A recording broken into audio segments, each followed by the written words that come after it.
All right, let's start with the prayers. Until I reach enlightenment, I take refuge in the Buddha, the Dharma, and the Supreme Assembly. By accumulating merit and wisdom through generosity and the other perfections, may I attain Buddhahood for the benefit of all sentient beings. I take refuge in the Buddha, the Dharma, and the Supreme Assembly.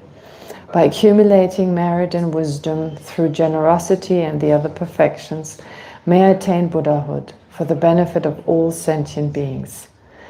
Until I reach enlightenment, I take refuge in the Buddha, the Dharma, and the Supreme Assembly. By accumulating merit and wisdom through generosity and the other perfections, may I attain Buddhahood for the benefit of all sentient beings. May all sentient beings have happiness and the causes of happiness. May all sentient beings be free from suffering and the causes of suffering. May all sentient beings never be separated from the happiness that is free from suffering. May all sentient beings abide in equanimity, free from attachment and anger, that holds some close and others distant. I pay homage to the Sublime Mother of the victorious ones of the three times, the inexpressible, inconceivable, and indescribable perfection of wisdom, which is unborn, unceasing, and of the nature of space, and which is the object of realization of the self-knowing primordial wisdom. Okay, I better get my phone.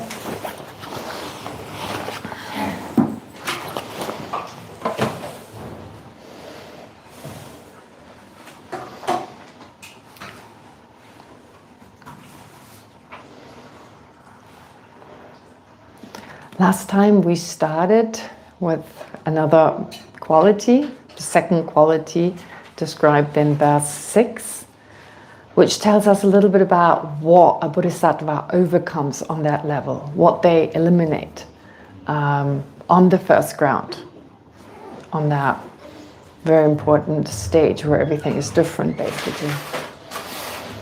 The root text tells us the bodhisattva has utterly purged the three binding factors. All right, and then we've learned about what these three binding factors are, and of course there's so much more. It's not just these three, but they're usually, in particular when it comes to overcoming certain afflictions or afflictive obstructions on the path of seeing, those three are described. And the reason why is explained down, further down. Now, last time we talked about the identity view. The identity view which holds onto the intrinsic existence of the I. Holding onto the inherent or intrinsic existence of the I.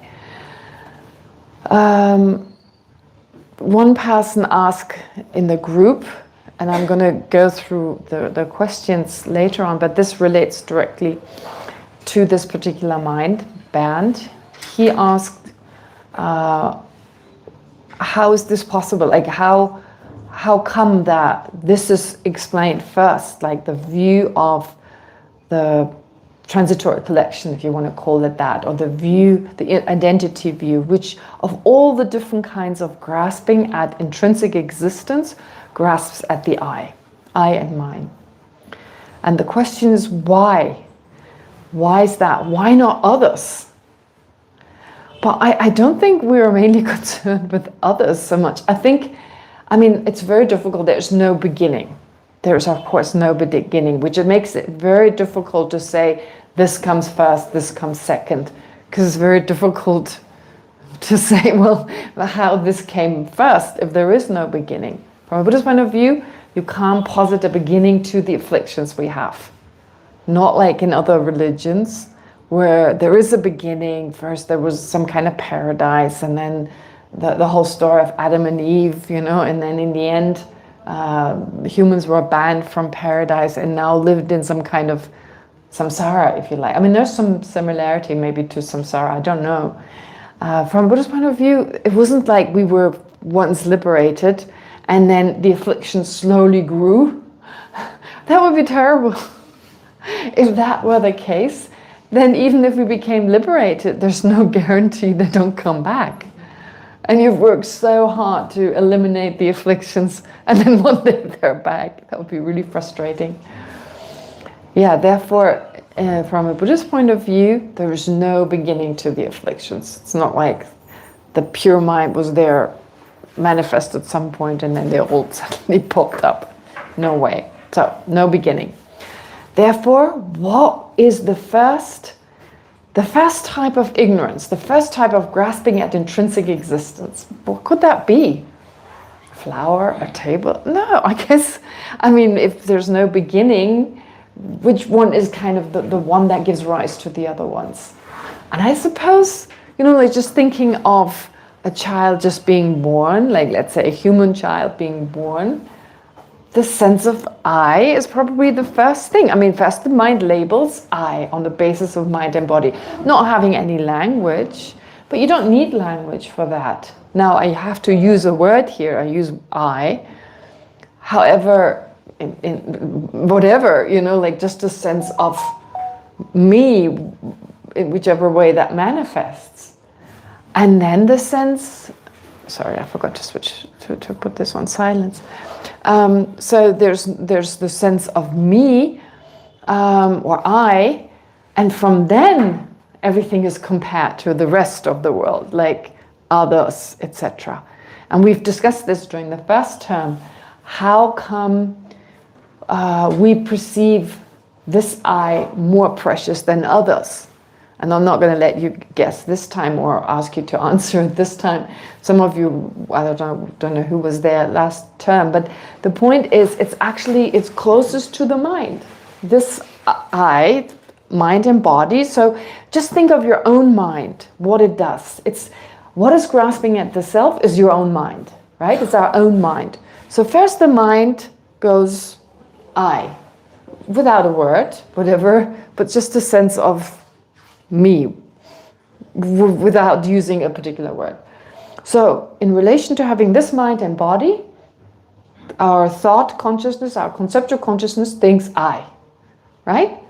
And then it thinks intrinsically I. Intrinsically, there's really something like the intrinsically I, because it appears that way. And there's no reason for our mind, that is since beginning this time accustomed to inherent existence, not to think that it exists inherently. Okay, me. And right away, because it's closest to the I, my mind, my body, my I, closest to my mind, it feels it's more precious. And then there are others as well, perceiving others.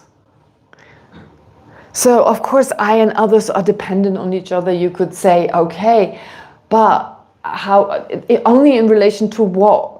Like, if we understand what others are, then I takes on a different meaning. Does that make sense? So, I don't know how to put that. Like, I, as in like, first you don't need to be aware of others. The sense of this personality. But then when you become aware of others, then it's that I possibly against others. So it takes on a kind of a slightly different meaning, doesn't it? But I don't see any contradiction in perceiving of self first and only then becoming aware of others. I'm not sure this made sense.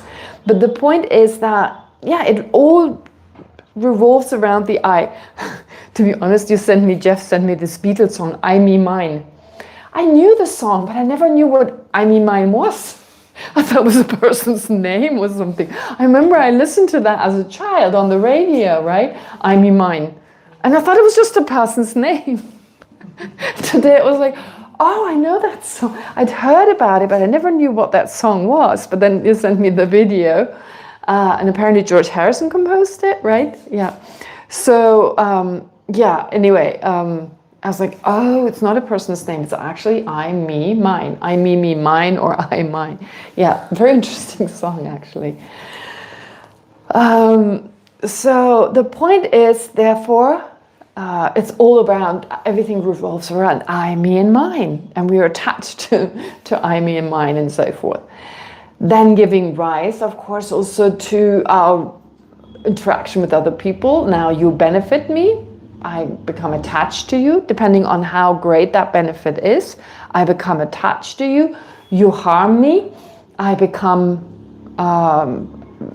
I become angry with you, or I hate you, I resent you. And if you don't do either, I'm indifferent towards you.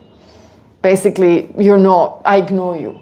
In the sense, like this, they're associated with ignorance, but not in the sense, I suppose it's like, to me it's not important, this person doesn't count. So it's like, you just, I guess maybe you can say you're ignorant of them, or you don't want to be involved in them. That's our entire reality, isn't it? Scarily.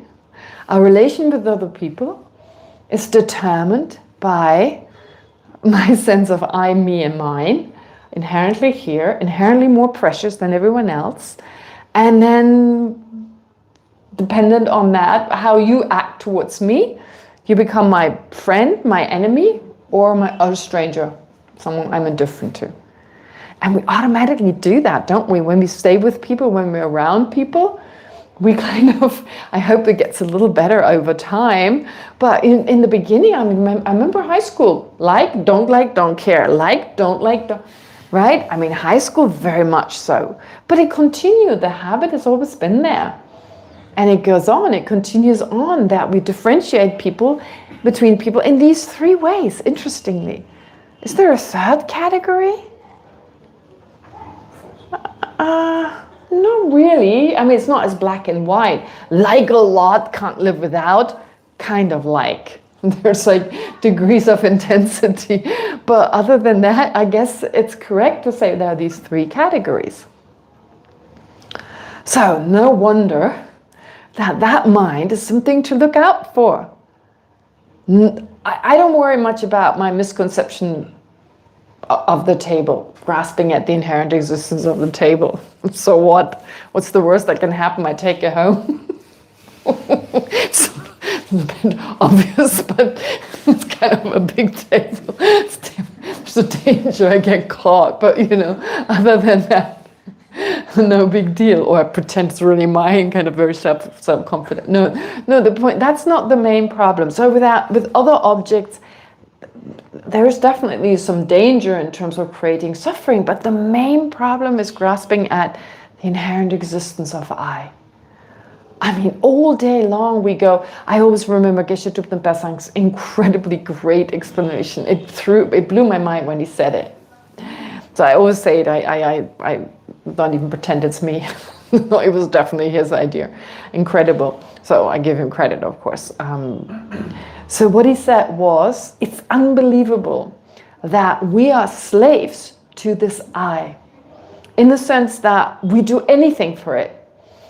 From morning to evening, we're like, there's a thought, I need this, and my body and my mind works hard to get coffee, to take a shower. I mean, it's so cold nowadays, but if I feel sticky, needs to have a shower, right? Goes through all the, what else? I like, so Geshe Kelsang, the way he put it is, it's like, we don't even get paid for it. We don't get paid.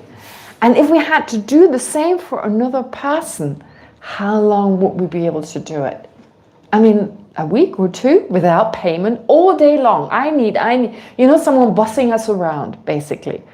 Bossing us around and telling us to do this, do that, don't do that. And, your body and mind just does it. Without ever questioning whether that I, which my mind perceives to exist, and based on that, which then commands me around, actually does exist. Thinking about it, since beginningless time, we've been slaves to that mind. I want to be liked. I want to be successful. The pressures nowadays. I need to have one car, one swimming pool, like a whole list of stuff we need. My standing in society. The pressure's on. It's incredible, isn't it? So this self-centered mind gives rise to our sense, of course, of being very precious and important, which even gives rise to self-hatred. Because my failure is much worse than anyone else's. My best friend fails, I may even like that. Right? First of all, I can easily forgive her, But depending on my relationship with her, I may even like that. So the point is, my own failure is so much worse than anyone else's. And that's how I can actually hate myself so much. Because I don't forgive myself that failure. How dare I? How dare I? I'm a good for nothing. I'm so stupid. You know, like this whole thing. I mean, especially as teenagers, we've gone through that. Right? As teenagers, that when we were children, okay, fine. I mean, I don't know, maybe there are children who experience self-hatred depending on the pressure on them. But it's usually the pressure comes from outside. I don't think children put that much pressure on themselves unless it comes from the outside. But once you enter high school, and then there are the peer groups and you want to belong, and you know, it's like, oh, suddenly hormones going crazy and all that. And suddenly, you know, without anyone making any pressure, you put pressure on yourself. And that's when it, I guess, starts in the most obvious way, I'd say. And from then onwards, there's a sense of I need this, I don't need that. And yeah, it can lead to self-hatred, but we definitely put a lot of pressure on ourselves. So what is the opposite of that pressure? Liberation, right? I mean, that pressure can be extremely strong. I mean, to the degree of a burnout. You're trying so hard to be better and even better and even better until in the end you're so exhausted you can't continue. But it may just be very subtle. It could just be subtle, right? Subtle, I mean, not like you end up with a burnout, but it's definitely stress.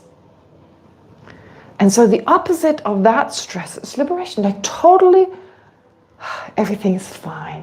Whatever happens, you're fine. Total satisfaction. Someone yells at you, fine. The only reaction maybe is compassion for that person harming themselves, right? But that's a very peaceful state of mind that is relaxed, it's not involved, it's not connected to any kind of worry. And then you just chill. What is there to worry about? Whose reputation? Right? It's kind of like, I don't know how I came up with this silly image. It's like trying to decorate a non-existent Christmas tree. The I doesn't exist, and then the reputation and the gain and the success and what else? All these qualities we're striving towards. It's like trying to attach them to a Christmas tree that doesn't exist. I must have had that thought around Christmas or something. I don't know. When I first thought about this, all these things we want for the I are like decorations of something that doesn't even exist. So our mind is just making up, first of all, this person, and then making up this concrete success. I mean, what does success even mean?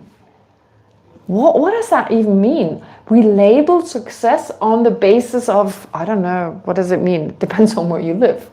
In Manhattan, it means something different to Dharamsala. What does it mean to be successful? So anyway, based on certain thoughts we have, we label success. So what I label successful, my parents would also, but probably my relatives back home, would label failure. Failure to be got married and have kids, for example. So it's like, it seems to me there's this true success, which according to many people back home is total failure. So there's that, and then there's reputation. I don't even know whether anyone likes me. They're kind, you know, some people are very kind and friendly, but you know, how do I know they're sincere? And so I label like me, but I don't know how many people dislike me. And it seems something so concrete, right? Just over there, and I strive for that, but it's not there. It's not there, it's constantly changing. That's why it's so stressful, because if I had achieved it and it would remain, okay, but no, it just doesn't happen. Therefore, all that, talk about the 8 worldly dharmas. Are you familiar with the 8 worldly dharmas? Does everyone know the 8 worldly dharmas? Yeah. So there's at least 8 of them. 8 decorations. I don't know what you want to call them, like Christmas lights or whatever you're trying to. And that keeps us really busy, and there are more than 8. I think success is number 9, right? I think, I mean, I've always thought, does it belong to any of the 8? It's not being praised and avoiding to be criticized. Having a good reputation and avoiding being unpopular. I mean, if you're successful, you can have a good reputation, but people may hate you for it as well. So, right? And people may criticize you for that because they're envious of you. So I don't think it's necessarily one of them. I believe there's success as well. Wanting to be successful. I'm sure there's some people, they don't care other people hate them. They just want to be successful. They want other people to envy them and want other people to, you know. So I think there's actually number 9 and number 10. Wanting to be successful and not wanting to fail. And I'm pretty sure there are other ones as well. So it's so crazy what people do. And everyone in this world is exactly acting under the same influence, this identity view. Isn't that crazy? Really crazy. And then there's the innate one, and then there's the intellectually acquired. So not only are we born with it, we're really good at adding on to it, adding to that story of what is the self, and adding on to the other afflictions in an intellectually acquired way.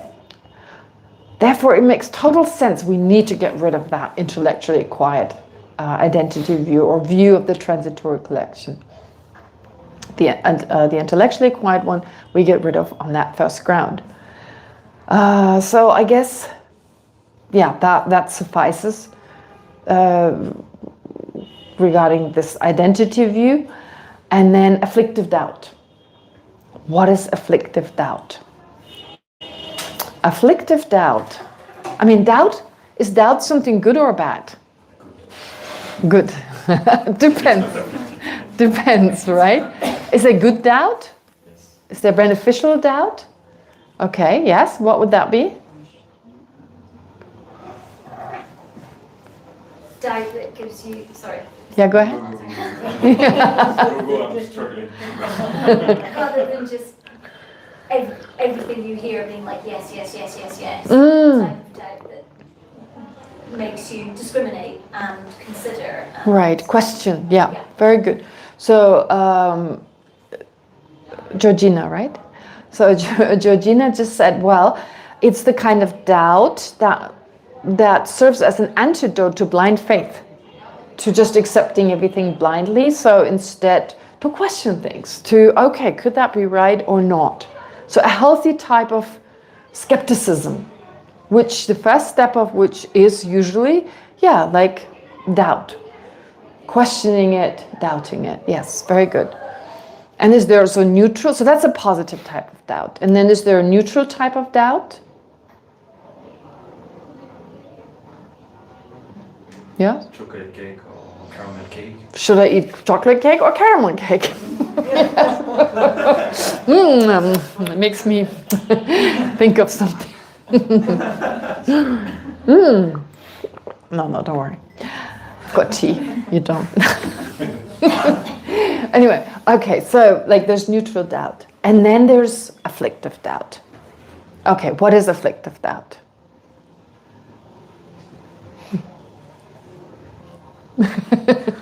You can read if you want.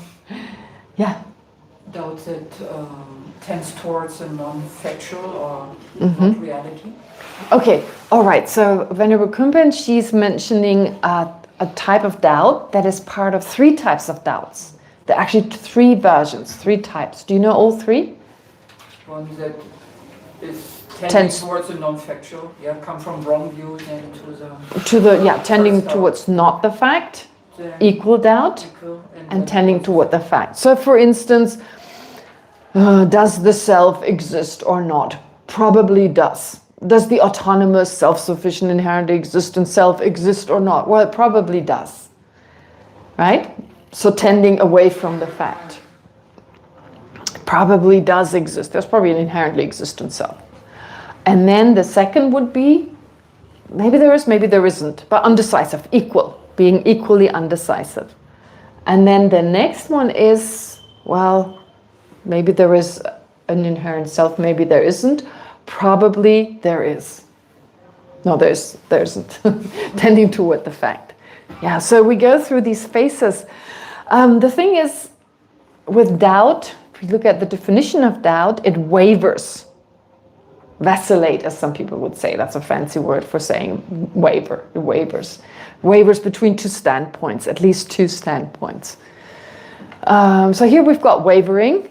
However, yes, so as Venerable Kunpen said, if it tends away from the fact, it's non-virtuous, but if it tends to the fact, it's virtuous.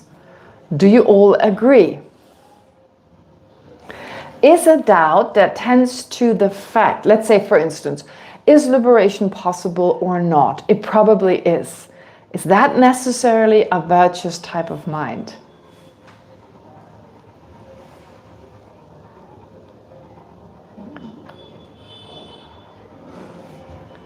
If liberation is really possible in its reality.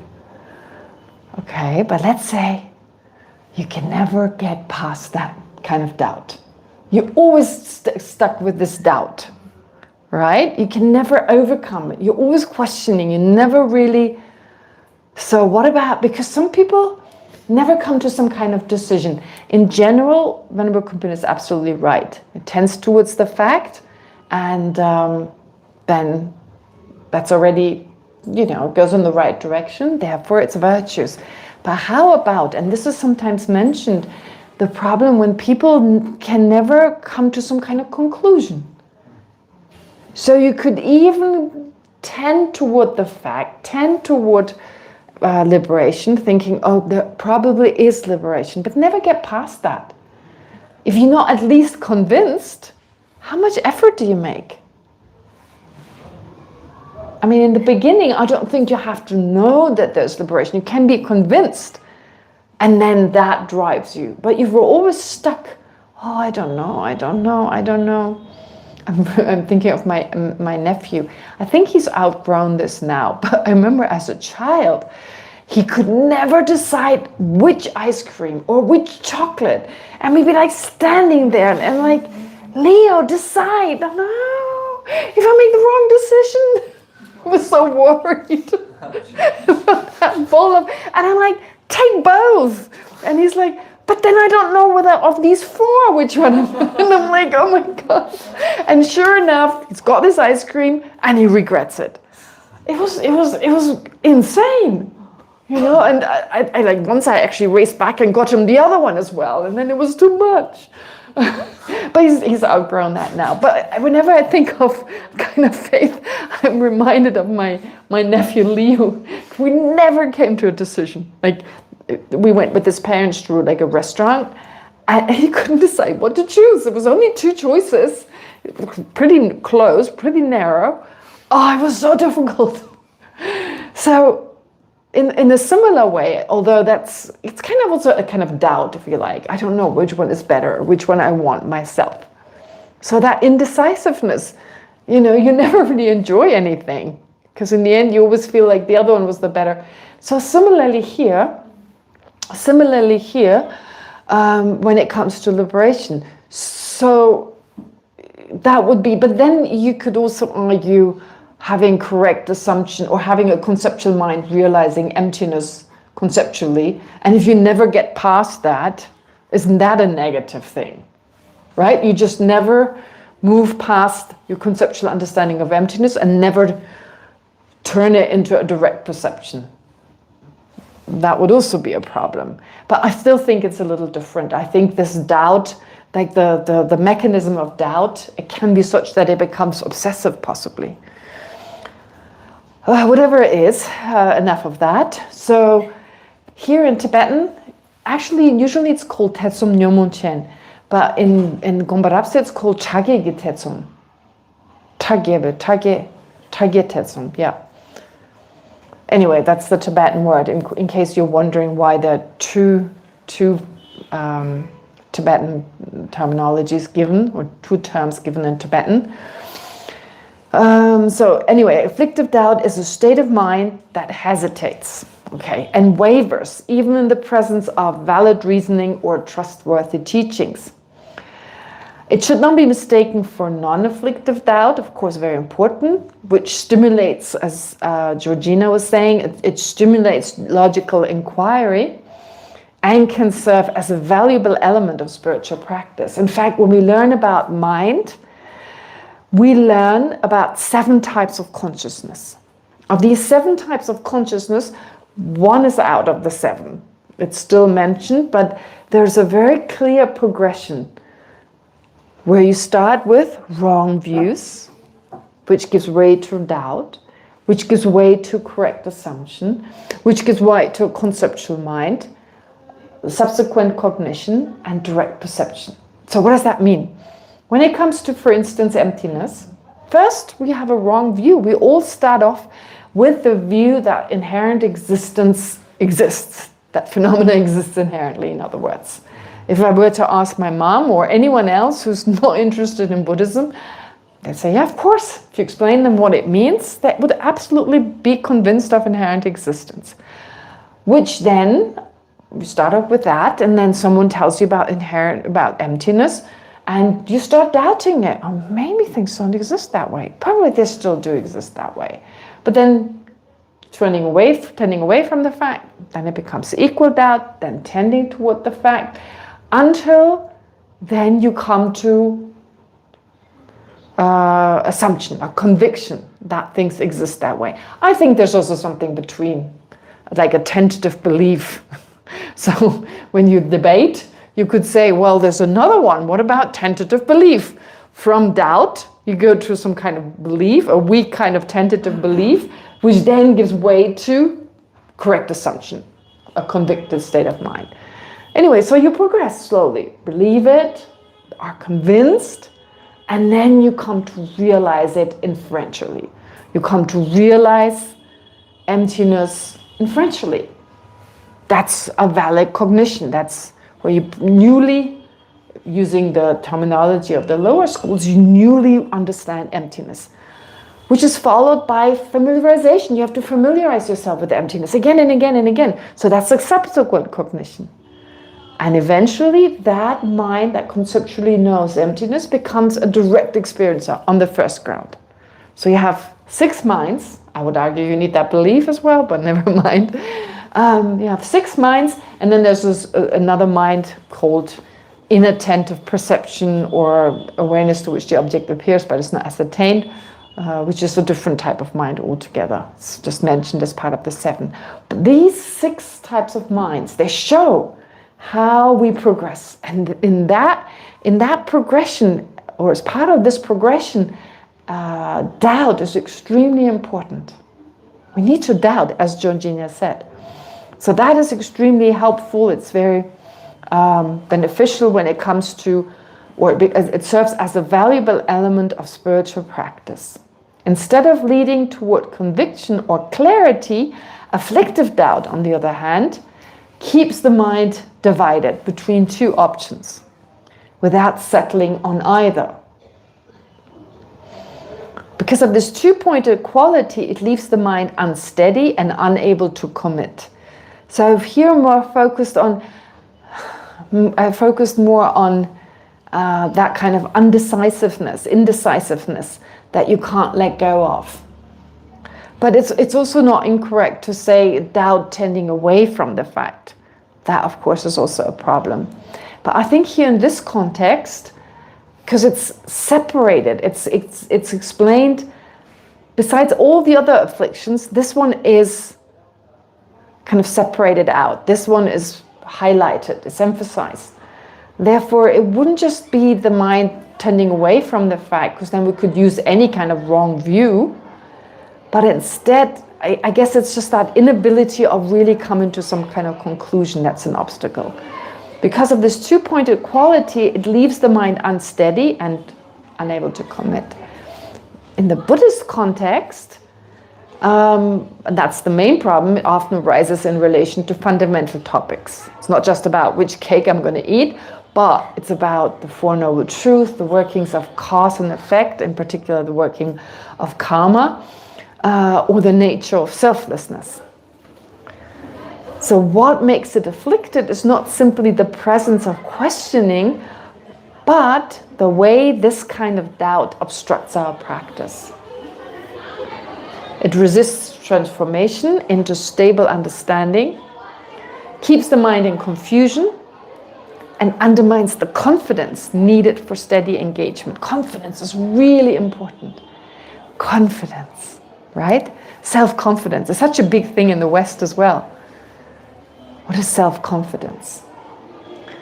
I guess here it's not the kind of self-confidence we identify with in the West, or we work towards in the West, but that sense, I can do this, when it comes to spiritual practice, and the determination to do so. Well, a kind of confidence that gives rise to the determination to work hard. But here in this case, I guess it's obvious why this is a problem with this kind of doubt. And also doubting that we can do this. That's the next one. So not just the different types of topics, not just the different concepts of karma, etc., doubting them, but also doubting ourselves being able to do so. Someone else, yes, but not myself kind of idea. And then the third one, Geshe Kelsang has translated it so differently here. I don't know why he says the grasping at false views as supreme and at inferior in discipline and conduct as superior. The first part doesn't appear in the Tibetan. The grasping at false views, that's Dawa Chonzin.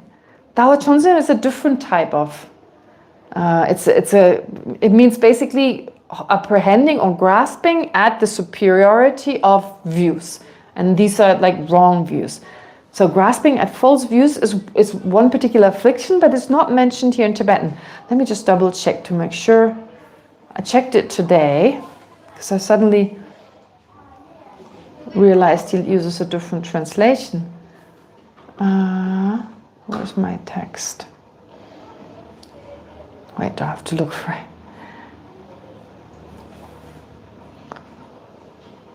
I have to look for the Tibetan.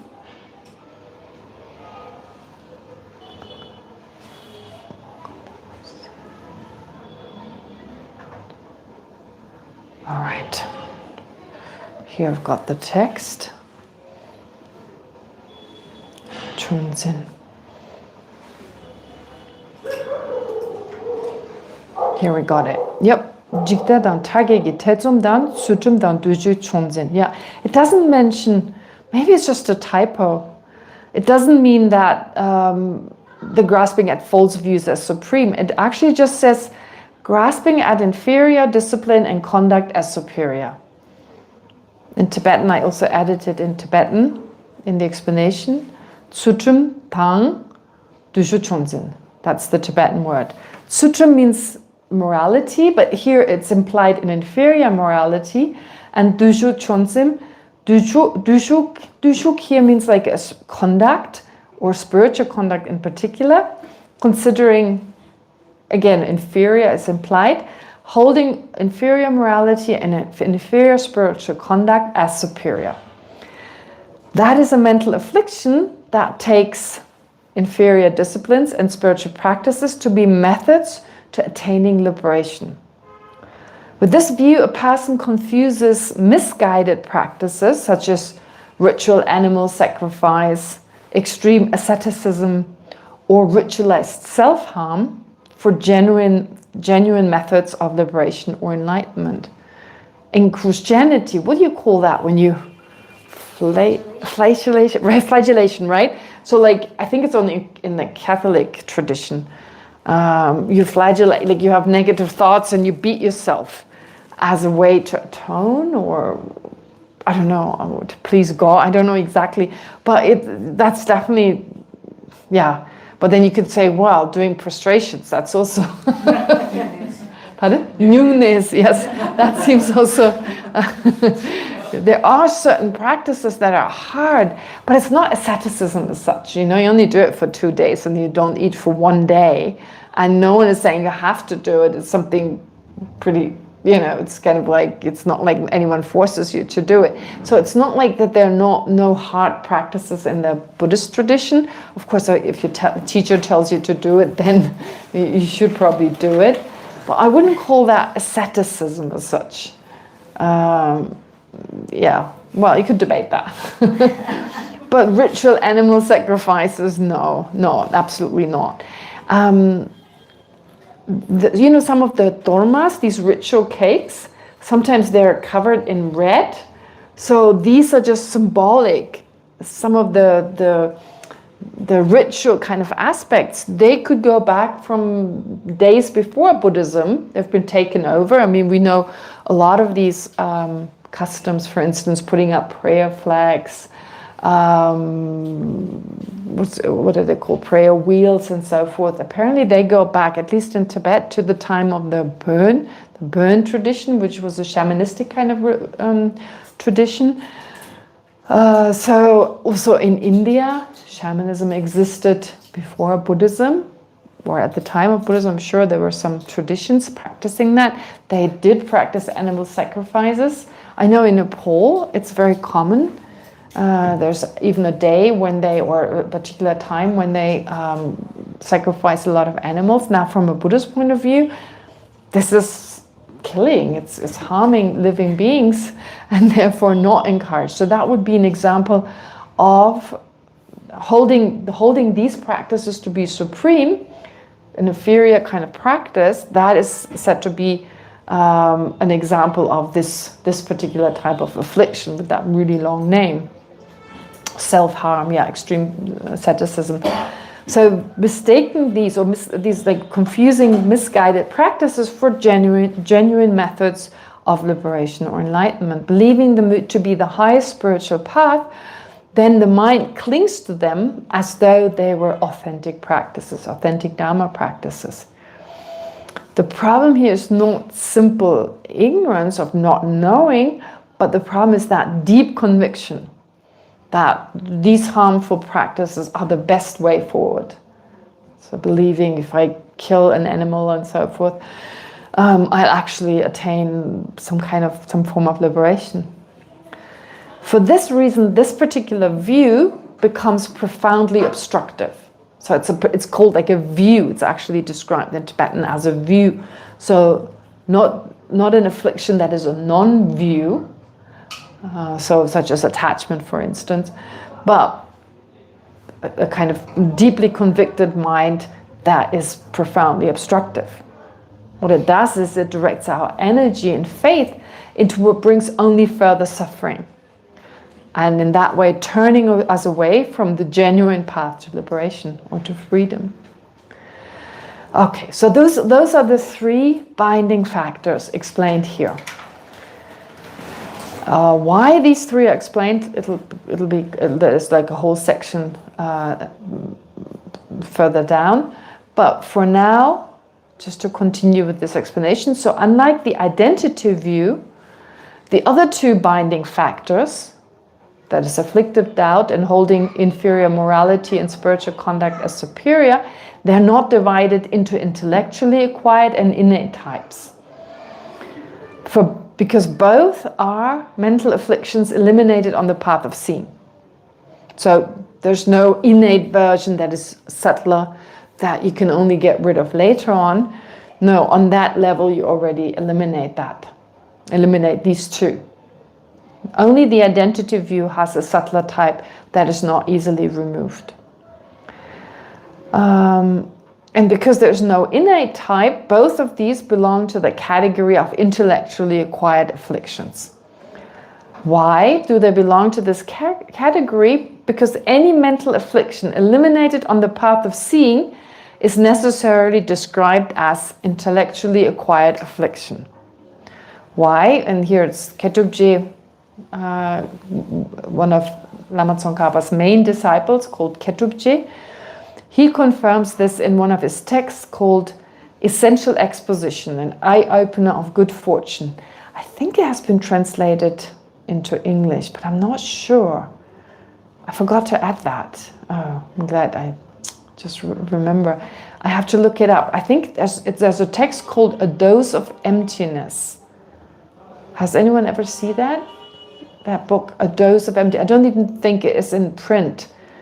but I have a copy at home. I need to look it up. I think it's called The Emptiness of Emptiness or A Dose of Emptiness. One of these two books are a translation of Ketubje's commentary. So in there, he says, intellectually acquired afflictive obstructions and afflictive obstructions that are eliminated on the path of seeing are synonymous. And innate afflictive obstructions and afflictive obstructions that are eliminated on the path of meditation are synonymous.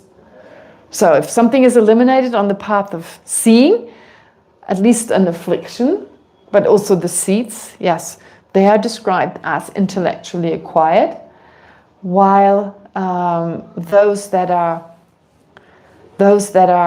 eliminated on the path of meditation, they're described as innate. But you can always debate that. Wouldn't you have that doubt? Is that doubt intellectually acquired? Right? Doubting stuff, is that something you were born with? No, not everyone has it, first of all, you could say, right? It's not we all equally have doubt all the time. No, I guess it's something you could say it's acquired, whether intellectually or just, some don't use the word intellectually acquired, actually. They just say acquired. Maybe it's better because intellectually sounds kind of like, whoa, you've really given that some thought. Let's doubt a little bit. In the Lamrim Chenmo, in the translation, the English translation of the great Lamrim Chenmo, not the great, the great treatise of the stages of the path to enlightenment, or Lamrim Chenmo, in there the translators use acquired. Actually, acquired is good. Maybe I delete the intellectually, because it sounds really odd to say. I mean, with the intellect, with the innate, the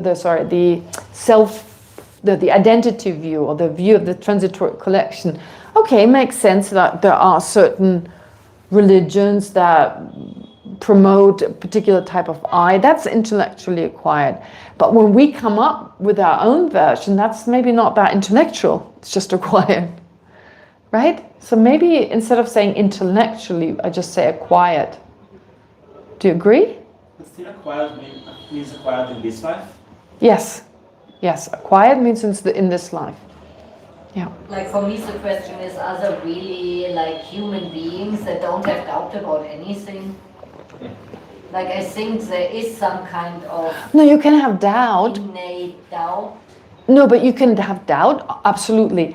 But first of all, with regard to certain Buddhist topics, and then obsessively, not being able to move past it. Doubt is great. Doubt is a good thing. No, doubt is definitely something good. But the type of doubt that you can't move past. So even though we may not have that, but we have the potential for it to arise, and once you reach, for instance, the path of seeing, that may no longer manifest in your continuum, but now you eliminate the possibility for it ever to arise. And I agree with you, we all doubt. I mean, when we came new to Buddhism, I had a lot of doubts. Selflessness and all that. I had so many doubts, and I still have doubts about certain things. I'm not sure I understand them correctly, etc. But I'm saying it's more this kind of like not being able to move past it. That which serves as an obstacle at some point. Yeah. So once you reach that path of seeing, if such a doubt pops up, very difficult to move on, while actually you overcome this on this level. Does that make sense? Like for me, there is this doubt that we can really overcome it.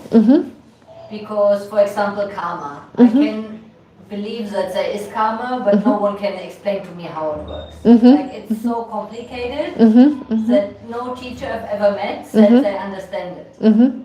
So until I'm Buddha, I will not understand it. So you're right, absolutely. it seems to me that The subtle there will workings. always be this doubt that I cannot overcome until I'm Buddha. Okay, but you said you believe it.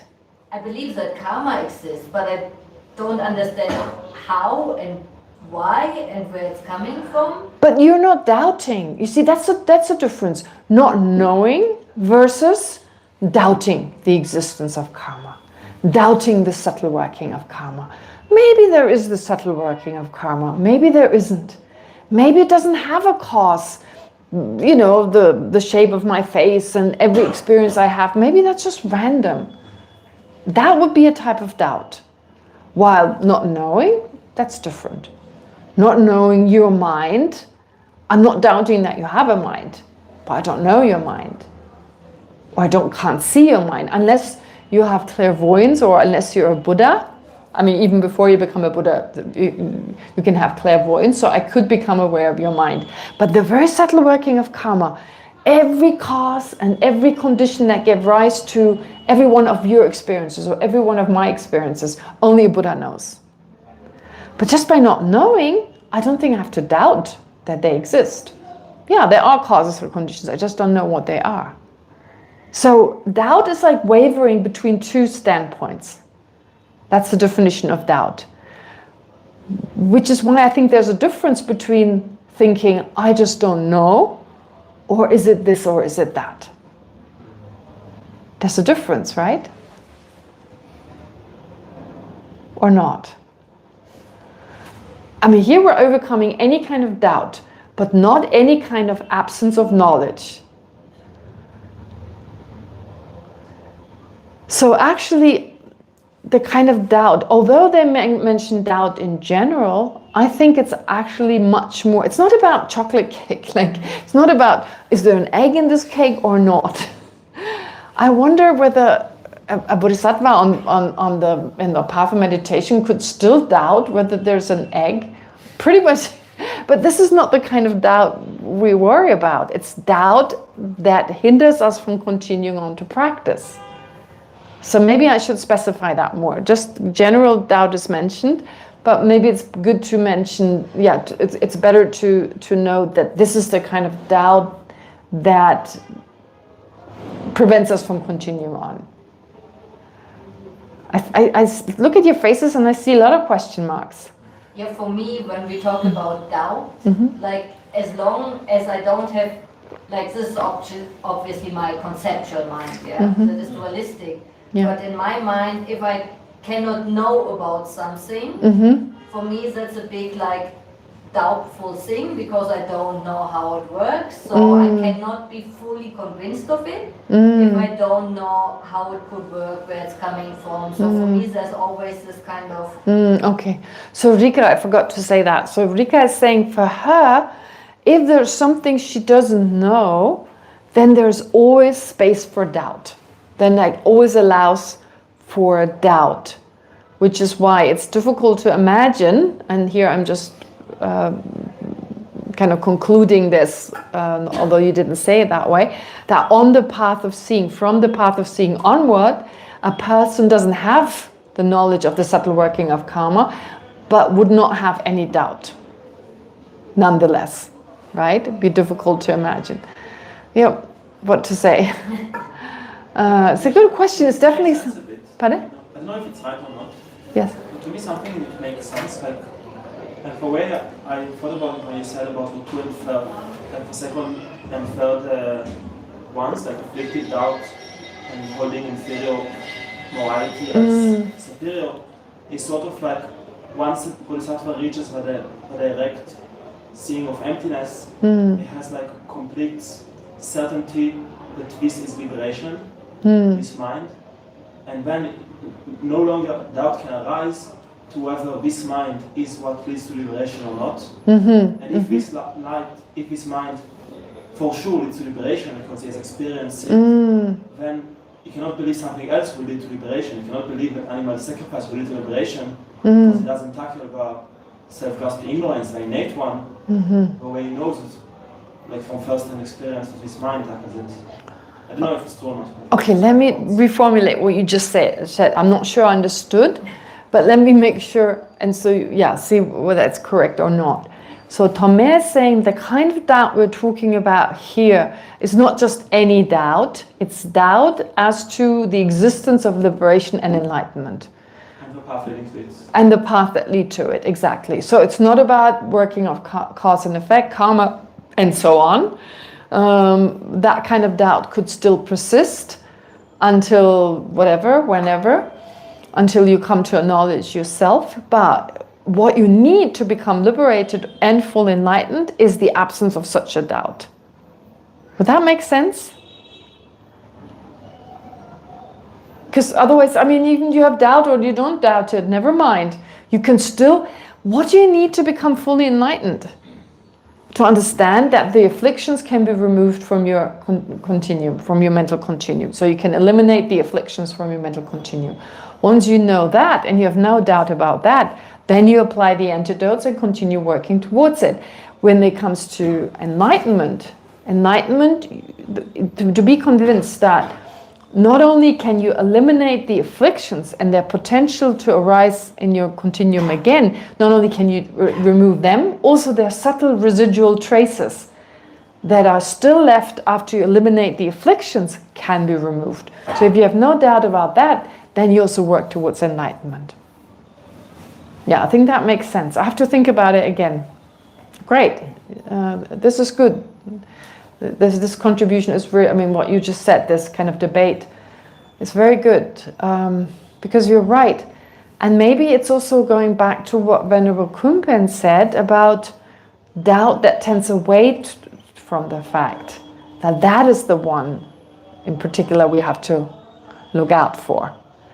But I'm not sure whether they don't mean doubt in general. But doubt, again, as Thomas said, doubt with regard to liberation and enlightenment and the path that lead there. Yeah.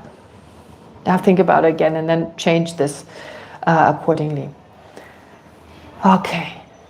Lama Tsongkhapa emphasizes that bodhisattvas on the first ground do not merely suppress these factors or prevent them from manifesting. This is what Lama Tsongkhapa said before in the part that I read on Thursday. Instead, they completely eliminate them. The seeds of these three binding factors. So seeds, it's such a weird word. Why not say the potential for them to arise again? But seeds is commonly used to talk about potential.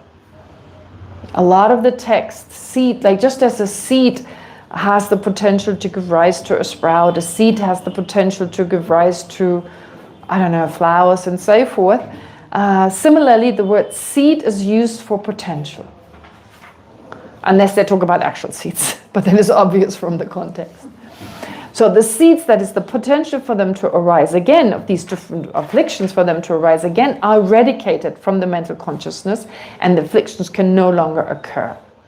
But actually, according to the scriptures, there are 112 different types of intellectually acquired mental afflictions in total. Types is better.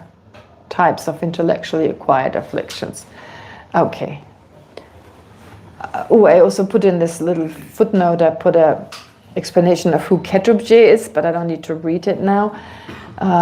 Previously, Gyaltsabje was mentioned. I also added a footnote to who Gyaltsabje was. I think it's on page 78. Those are both disciples of Lama Tsongkhapa. Most important, or the two main disciples of Lama Tsongkhapa. And actually in this tradition, their writings, Lama Tsongkhapa's writing, Ketubje and Gyaltsabje, are studied most commonly, I guess you could say. Yeah, not all the texts, but yeah, a lot of their texts are studied. Okay, so what are these 112 intellectually acquired afflictions? I was a little undecided, should I add them or not? But when we studied Parchen, this is a huge subject, like how many afflictions to eliminate. So I added them. It's not explained here, but it's explained in the text that we study when we study Parchen, which is a very extensive topic that precedes the study of this particular topic. Okay, so what does it say? So there are 40 intellectually acquired afflictions are associated with the desire realm. So there are 3 realms of existence, as you know: the desire realm, the form realm, and the formless realm. Three realms of existence. So, therefore, the text mentioned 40 intellectually acquired afflictions that are associated with the desire realm. Types is better, because just 40 is weird. Types is much better. Kinds, types or kinds of acquired afflictions that are associated with the desire realm, 36 with the form realm, and 36 with the formless realm. These afflictions are counted in relation to the Four Noble Truth: truth of suffering, origin, cessation, and path. So what are in the desire realm? So there's, for each of those four, there are 10. In the desire realm, 10 types of intellectually acquired afflictions are identified in relation to each of the Four Noble Truth, giving a total of 40. These 10 consist of the 5 afflictive views and the 5 afflictive non-views. So 5 afflictions that are called views and 5 that are called non-views. I'll explain them in a little while. So this means that with respect to the suffering, to the truth of suffering in the desire realm, there are 5 afflictive views and 5 afflictive non-views. The same applies to the truth of origin, the truth of cessation, and the truth of the path. So, I mean, attachment definitely makes total sense to have attachment even to the cessation and to the path. Truth of suffering and origin anyway, we're very attached. I mean, we can get attached to just anything, good and bad. Yeah, so attachment anyway. And then also the other ones, even aversion, right? Having aversion towards, I don't know, Buddhist practice, for instance, the Buddhist path. I don't know, there's different kind of explanation as to how these afflictions come into being. And basically I think it kind of makes sense that with regard to these 7, and there's different ways, of course, of dividing the different afflictions that are associated with the path of seeing, or in the sense of being overcome by that path. But here is one way of looking at them. So, having said all this, so there are 40 in the desire realm. So in the desire realm, 40 different types of affliction, each consisting of 10 afflictions, but then associated with every of the Four Noble Truth, or each of the Four Noble Truth, thus making it 40. In the form realm, 9 intellectually acquired afflictions are identified in relation to each of the Four Noble Truth, resulting in 36. There is no anger. That pertains to the form realm. The form realm is a state of existence where you're only reborn in if your mind is very, very focused. Your mind is very, very focused. In India, traditionally, before Buddhism, and way after, of course, as well, there were many spiritual systems that did assert rebirth in these realms, but thought they were moksha, they were liberation. Being reborn in these states was a state of liberation. Now, it kind of makes sense. The desire realm makes so much more sense from our own experience. It's pretty easy to think, oh yeah, lots of afflictions. When I die, I'm attached to existence, so this will trigger another karmic imprint. Most of you probably know the 12 links of dependent arising. They're so beautiful. They're first learning about them, they're kind of complicated, but they make so much sense. How you first of the afflictions, and these afflictions give rise to certain actions. These actions create a karma to be reborn, for instance, and that karma remains in the form of a seed in your mental continuum, a potential to arise. And it just remains there. Just as karmic seeds can be with us for millions of years. But this particular one, so if you follow it, then when we die, let's say at some point, let's say in this life or in a different life, so our life comes to an end and the death process starts. So what does that feel like? Like falling asleep? Yes, it's compared to that, but it's much more profound than that. And it is said that at some point we become aware that mind and body are separating. So there's a moment when we realize that, and there's clinging. We're so attached to this life, we're so attached to this body. When this happens, there's going to be a special type of craving first of existence. We want to exist. And that is then intensified. We grasp, we want to continue existing. This is on a level where you cannot control it. At this point in time, even we may be very disciplined and be really detached when it comes to a lot of things. But unless we've realized emptiness directly, no way we can control this. Which means we want to exist, we want to continue to exist. And what happens? It triggers a particular karma that lay dormant until that point. So it makes sense that we ourselves create this existence. But it's also possible without being totally controlled by craving and grasping associated with the desire realm to generate these very deep states of concentration. And then your mind is more settled. You'll still crave existence, but you won't have anger.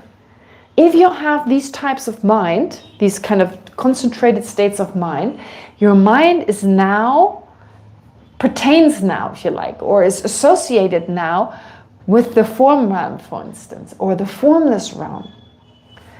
And in these realms, you can't have anger because the anger is a mind that is the opposite of a focused mind, as we all know. You can be attached and still have a certain degree of concentration. But anger doesn't allow for that. Anger, resentment, it disturbs the mind too much, so that concentration can't work. Which is why there is no anger or resentment or aversion, which are all, even aversion, though it has a different term. But when we say anger, it doesn't always mean the anger that makes you want to hit someone. It can also be a subtle version. And then there's aversion, which is slightly different. There's also something called resentment, but they're all kind of a similar type. You won't find them. I don't know. Aversion, shedang, kondro you want. Anger you would definitely not find in the higher realms. I'm not so sure about resentment, which is a little subtler, resenting someone. I have to look it up. But the point is anger, which is part of the 10. Aversion is not mentioned in these 10. So anger, which is part of the 10, and they'll be mentioned in a moment, that doesn't exist in the form and formless realm. So the point I'm trying to make is we don't have any experience of those types of mind. We've maybe meditated on concentration to a certain degree. We have a sense that we can improve our concentration, we can go deeper. Well, imagine you can do it for 4 hours without any trouble, without any disruption, and for even longer. You can be focused, you can be single-pointedly concentrated for 4 hours with great clarity and great stability of mind, and even longer for 8, 10, and so forth hours. Then you get a sense of the minds that are associated with the form realm. And those minds, when you pass away, again, there's a different type of craving and grasping arising. It's not associated with the desire realm. It's now associated with the form realm. And as a result of that, you've already created the causes for being born in the form realm, because by doing the meditations, you've created karma to be born in the form realm. Then when you die, you have the craving and grasping associated with these two, and you're reborn there. And they're said to be very happy and blissful places. Unfortunately, you won't stay there. Okay, so having said all this, giving you like a short explanation of these form and formless realms, now associated with each of them, you have 6 afflictions. You have 9 afflictions. Again, with regard to the Four Noble Truths. So altogether, 40, 36, 36, 112. Okay. The same structure applies to the formless realm. 9 intellectually acquired afflictions. Again, in relation to the Four Noble Truths. Each in relation to the Four Noble Truths. Then there's no anger. Again, it's 36. So 40, 36, 36. What are the 5 afflictive views? The identity view, we've already discussed this before. The view grasping at the intrinsic existence of one's own I or mine on the basis of one's aggregates. Okay. Then there's wrong view. For instance, the view denying the existence of something that does exist. So rebirth, karma, or the three objects of refuge. Oh, liberation is better. Or liberation, I believe. I think it's liberation is better here. Holding on to extremes. Holding on to extremes. The view falling into either of the two extremes. Reification, inherent existence, or nihilism. So the first view is also a view of reification, where you hold on to inherent existence. But the first one specifically focuses on the I. Okay. Then holding certain views as supreme. That was the one that I think it's a typo, because that's mentioned as one of the views. Remember in Lama Tsongkhapa's text? In Lama Tsongkhapa's, just above on page, where is it? On page 113, it says number 1, identity view, in the bold printed part in italics. It mentions the identity view, the first of the binding factors. The second is called the tendency to doubt. Yeah, it's the literal translation, but tagye can mean tendency, but it can also mean affliction. Tagye is another word for affliction. So here it says tagye. Geshe Kelsang translates it as tendency, but since it also has the meaning of afflicted, it is usually used as an alternative term for afflictive doubt. In Tibetan you have tagye, you have 3 terms actually. Tagye gitetsum, which is the one here, with tagye having the meaning of tendency, but also the meaning of affliction. Then you have tetsum nyomungchen. Tetsum means doubt, nyomungchen means afflicted, or nyomungchen gitetsum, switching it the other way around. All 3 are mentioned in the dictionaries. Tagye gitetsum, tetsum nyomungchen, nyomungchen gitetsum. So 3 terms. Anyway, so here it says the identity view, and then it has this word for afflictive doubt. And then it says the grasping at false views as supreme and at inferior discipline and conduct as superior. Grasping at false views is a separate of the afflictive views. And then you have the view of inferior discipline and conduct as superior, which is why I think it's just a typo. I can't imagine that he mixed those up, because holding certain views as supreme is view number 4, and holding inferior morality and spiritual conduct as supreme is view number 5. So what is the holding certain views as supreme? What is it? View apprehending one's own mistaken ideas or philosophical positions as supreme. All right, so which ones do you have? Do we have grasping at the intrinsic existence of our own I? Yeah, all of us do. How does it relate to our core truths? Pardon? Like it's not just identity view, but it's identity view relating to a first truth and to a second truth? No? First roof? Truth. Oh. Okay, the identity view to the fourth. I don't know. I'm practicing. I am the one who has the truth of so. I mean, identifying. I'm saying. I have to read it again in Lama Tsongkhapa's lecture setting in the Rosary, Golden Garland by Lama Tsongkhapa. There it's explained, but I didn't have time to actually go through it again.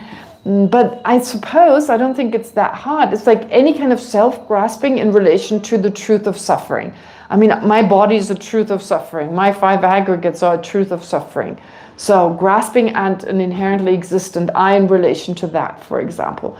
Or I'm aiming towards the truth of cessation. Again, I guess it's not always the same, but somehow relates to them. It relates to either samsara, which means the first true truth, or spiritual practice, which is the last true truth. Yeah. But how exactly, I'll have to read again. Yeah. And I thought it went too far to explain it, so I didn't even bother to explain it. But we all have wrong view. We all have identity view. We have wrong views. I mean, the existence of rebirth and karma. I don't know. Maybe some of you don't. If you're really convinced, you may not have a wrong view. but the tendency to have them is there. And then falling into either of the two extremes, of course, definitely the view of reification, holding on to inherent existence, holding certain views as supreme, apprehending our own mistaken ideas or philosophical positions as supreme. That's easy.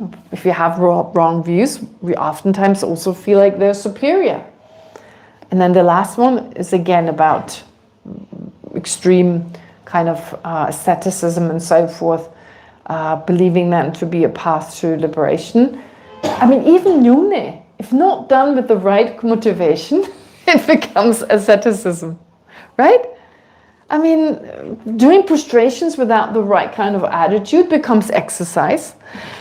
Torturing your body, I mean, torturing, it's maybe extreme, about like doing a Yumne. I mean, it's hard on the body, out of competition or something, or without any compassion for others, then it becomes an extreme, I guess, an extreme or an inferior spiritual practice, considering that to be supreme. And then there are the 5 non-afflictive non-views. So desire or attachment, I don't know which one to use, desire, attachment, anger, arrogance, ignorance, afflictive doubt. With ignorance here not referring to a view, a particular wrong view, but just ignorance, being ignorant about something. Yeah. Does that make sense? So these are the non-afflictive views. As noted above, there's no anger that pertains to the form or formless realms, which is why these realms have only 4 afflictive non-views instead of 5. And within the total of 112 intellectually acquired afflictions, the 3 binding factors, identity view, afflictive doubt, and holding inferior morality and conduct as supreme, they each exist in 12 forms, 1 for each of the 4 noble truths associated with the 3 realms, and altogether they account for 36 different afflictions. Right? If you do the math, again, you can also say that these 3 binding factors, each of them refers to the 3 realms, the 4 noble truths, and you end up with 36 different types of the 112. Okay, maybe that was too much information, I'm not sure. But that's what we study. It's kind of like this number and that number, and if you want to study it, then yeah, well, here's part of the information. There's so much more you could have studied, but yeah, that's why I mentioned it. But again, the question, so what did we learn so far? You get rid of something. Acquired afflictions, you get rid of them. No longer calling them intellectually acquired. The acquired ones, you get rid of them. So great news. And also understanding how many of them. How many are mentioned in the text? 112.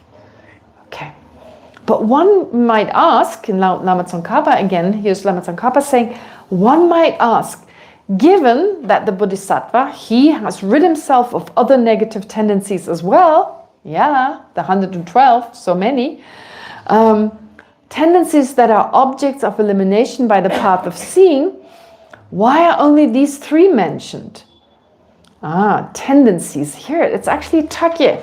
And again, I don't know, takye, yes, it literally may mean, where does it say?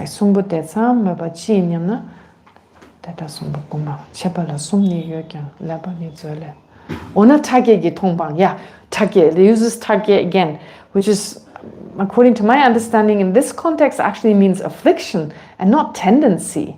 But again, it doesn't matter. So given that he has rid himself of other negative tendencies as well, tendencies that are objects of elimination by the path of seeing, why are only these 3 mentioned? In other words, why does entering the middle way single out only the 3 binding factors? Why separate them out? Why singling them out? Even though the meditative equipoise directly realizing selflessness on the path of seeing eliminates a much broader range of afflictive obstructions. Which ones are they? All 112 intellectually acquired afflictions together with their seats. So why these 12? Why these 3?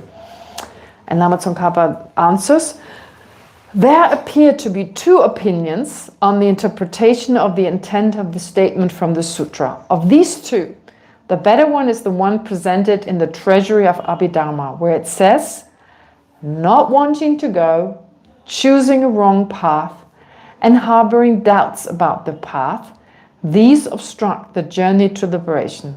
Therefore, these three are stated. Yeah, that supports what Tomer is saying, or Tomer said. And Lama Tsongkhapa goes on to say, for someone who wishes to travel to another place, for example, there are three main obstacles, not wanting to go, choosing the wrong path, and harboring doubts about one's road.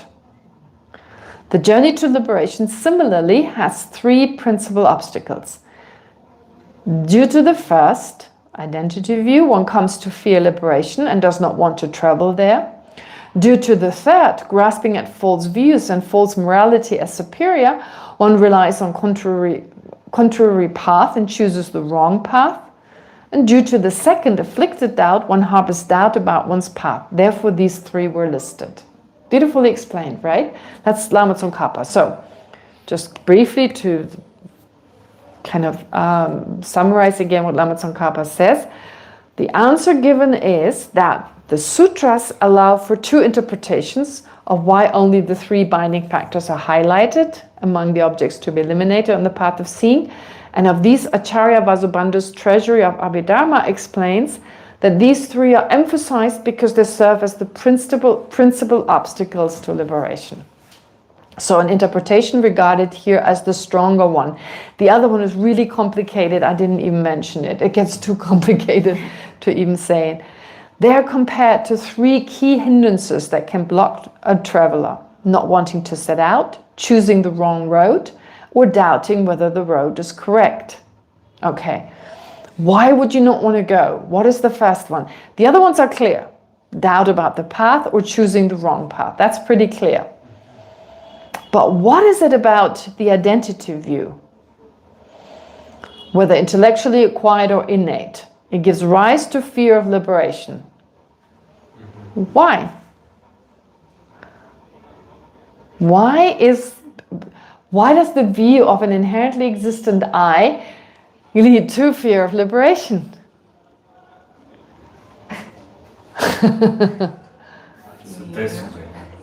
Some fear of like losing yourself, losing your whole life. Yeah, losing. Yeah, Rika, did you also want to say that? Yeah, I wanted to say it's a fear of losing your body first, because we're so attached to the idea of a body, and the body relates to the self. So when there's no self, there will be no body. Okay. So we cannot deal with anything anymore. We cannot judge things anymore. We cannot interact anymore. Like these are like thoughts that come up.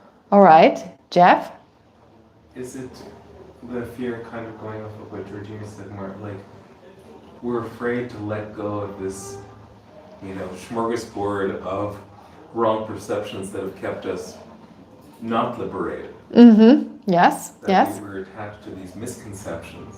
Yes. Yes. Is it anything like that? Because we're attached to our own views. Yes, Tomer. Because we hold to the I as existing more than it is, we think if we will achieve cessation, I will no longer exist.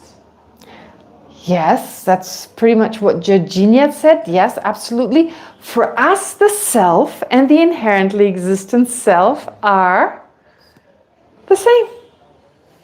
So, of course, we're attached to the view of our inherently existent self, as Jeff is saying, because that's the right view, according to us. Right? I mean, it feels right. That mistaken, so it's not about that intellectually kind of, like even though I put on the Prasangika head and I can talk about emptiness, deep within it feels like, oh, don't touch my inherently existent I, you're destroying my I, right? Yeah, and then Rika, what Rika said was about also the body, because it's my body, right? My body, my mind. If you're negating the I which owns them, I'm no longer the legitimate owner of my body and my mind. So I'm losing those two on top of losing myself. I'm losing my mind and body. And you know, when people meditate on emptiness, what usually happens in the beginning? Fear. There's said to be fear. It's said to be a good thing. It's a good sign. If you just like meditate, okay, done. I mean, if nothing happens on an emotional level, it should rattle you. It should rattle us like, oh my God. But I think the first step is fear. I'm losing myself. It's almost like, you know, when we die, remember when I talked about at the moment of death, when our mind and body separate, there may be that sense I'm going out of existence. Because again, what Rika said before, the self does not, we don't identify just with the self, but the self as the owner of mind and body. So death, of course, is not the same as the meditation on emptiness. However, it's a very profound feeling of, I'm losing myself. My mind is going here, my body there. Not literally in that moment, but the connection is loosening. That's what death means. Dying, in Buddhism, we distinguish between dying and death. Dying is the process of mind and body separating. Death is the moment of separation. That is called death. So it's correct when they say in Tibetan and when English say near-death experience, because that total separation hasn't taken place yet. It was pretty close, but didn't happen. Because once it's happened, there's no coming back. Thus, dying is that process. And if you have a sudden death, like I don't know, an atomic explosion, I don't know how fast, I mean, how much time you have to really grasp. There is a moment of grasping, absolutely, because you're reborn, but it's quite different to a slow death that may take a few weeks, a few days or weeks. There's much more time to grasp, of course, then. But the point is that in whichever way it is, there's fear. Sooner or later, even if it's just a short moment, there is fear because of losing ourselves, and there's holding on. Now, the same happens when you meditate, even more profoundly, of course, when you meditate on emptiness. Because the self and the inherently existent self are the same. That's why we can fall into the extreme of nihilism. Because we can't distinguish between the existent self and the inherently existent self. And if there's no inherently existent self, there's no self in the first place. What self are you talking about? I'm not aware of a conventionally existent I. The only experience I have of an I is the inherently existent I. Therefore, I automatically fall into the extreme of nihilism if I'm searching for, like, usually when we meditate, we search for an inherently existent I. We're not searching. We're not really analyzing whether the I exists. We only analyze how the I exists. But because the I and the inherently existent I are the same for us, it seems we're actually negating the existence of everything, of the I in general. Am I making sense? Does that make sense? Okay, so having said this, therefore, there's fear. It's a good kind of fear. It's a good kind of fear. But fear, nevertheless, can be very strong. And gives rise to fear of liberation, because liberation entails relinquishing the intrinsically existent I and mine, to which we've been attached since beginning this time. I mean, talk about a strong attachment. We've been attached, of course, to our parents of this life, to our possessions in this life. This is actually not as strong as our attachment to I, to the I, to I and mine as whatever it is being mine. It's not about the things. There's two types of attachment, actually, when it comes to mine. Being attached to this cup as mine, or being attached to mine. Right? The focus is different. Of being mine, it doesn't matter what it is, but being mine.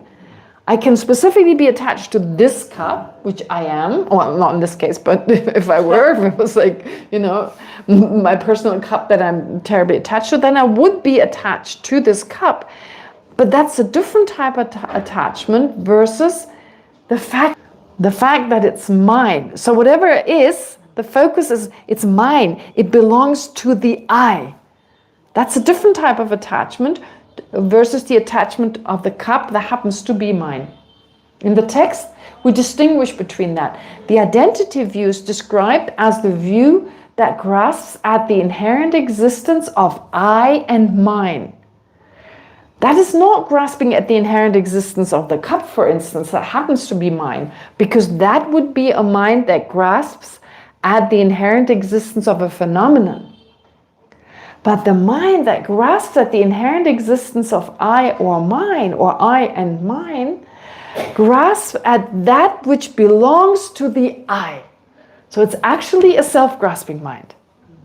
Seems a little bit like, what? If I grasp at my like this cup or my body as being mine, it seems to be I'm grasping at the inherent existence of the body.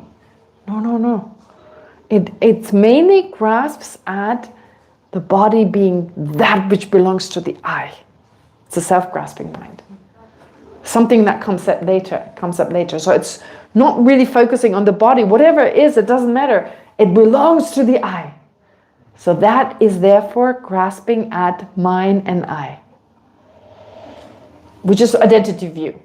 If I just grasp at the inherent existence of my body, that's not an identity view.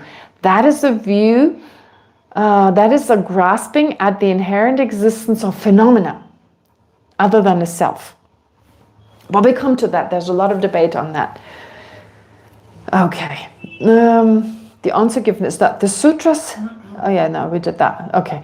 So this produces reluctance to proceed. We've been attached so much to I and mine since beginning this time. You're taking that away, you're taking away everything. It feels like it, right? At this point, we have no sense of what it means to lack inherent existence, how the self really exists. We can understand all that conceptually, but unless we do, our reality revolves around an inherently existent I. And you want to take that away? That's scary. Therefore, there's fear. There's fear, not of liberation. There's more, not with liberation the way we imagine it, some happy place. No. Fear of losing, because liberation doesn't mean a happy state. Liberation is just the absence of the root of samsara, and that's the absence of our self-grasping mind. Yeah. So we are afraid of losing something that was never there. But isn't that also the fear of not knowing what comes after? Because with our conceptual mind, we have no idea how it would be without a conceptual mind. And I personally find that a bit scary. So I go into something that I have no idea what will happen. Right, that's true. Okay, you're right. So just the fear, it's not just the fear of liberation or the fear of giving up ourself and our self-grasping mind, or it's less about fear of the self-grasping mind, but fear of losing ourselves, but also the fear of what comes after, because we have no idea. Now, first of all, liberation doesn't mean the end of conceptual thoughts. An arhat, a liberated person, still has conceptual mind. But Buddhahood means there's no conceptual mind. Yeah. So, therefore, taking it a step further, not only being afraid of liberation, but also being afraid of Buddhahood, for the reason I gave before, a fear of losing ourselves, but also not knowing what it means to be an arhat, or what it means to be a Buddha, even scarier, no conceptual thought. Yeah, it's true. Fear of the unknown. Yeah. Okay, so grasping at false views and false morality lead us onto a mistaken path, and afflictive doubt deprives us of confidence in the path itself. Yeah, so in that way, those three are singled out. Okay, so after all this heaviness with all the afflictions, joy. Get rid of one thing, something to look forward to, joy. Okay, maybe that's too much for today. And here I was worrying that I've run out of material. Never mind, we'll do it next time. Something to look forward to. joy on Tuesday. So where does that joy come from? Yeah. Okay. Unless we run out of questions, we can always go back to this also today, but I've prepared quite a few things. Unless you've had some questions. Do you have any questions? Please go ahead. And then I'll deal with the ones in the group. Any questions from today? Yes, Tommy? More about last time you talked about the 3 doors of liberation. 3 doors of liberation. Mm-hmm. Timelessness, emptiness, and wishlessness. Yes. So I wonder, like, why is it discussed? Like, is it more philosophical, or is it more like a way of practicing, or Why is it discussed? why is it important even? Why is it important? What do I care about? I mean, I understand. I'm not saying that that's your question, but honestly, it makes sense. We can even kind of express it in this kind of extremer kind of way. Why do I care? I mean, okay, I'm attached to this table. I perceive this table to exist inherently, but why do I care about its causes, and what do I care about its results? Because I'm looking in the past and I'm looking in the future if I talk about causes and conditions. What do you think? Well, first of all, I'm only discussing here impermanent phenomena, because permanent phenomena don't have causes and they don't have results. So I'm already limiting the phenomena that I'm discussing here. And of course, here the text didn't say that nothing else, the emptiness of nothing else was realized. No, it was pointing at these phenomena in particular, but was not there by excluding. Remember in the context, like saying, once you realize emptiness directly, your perception of emptiness is very different to the perception of emptiness of an ordinary person who only realizes emptiness conceptually.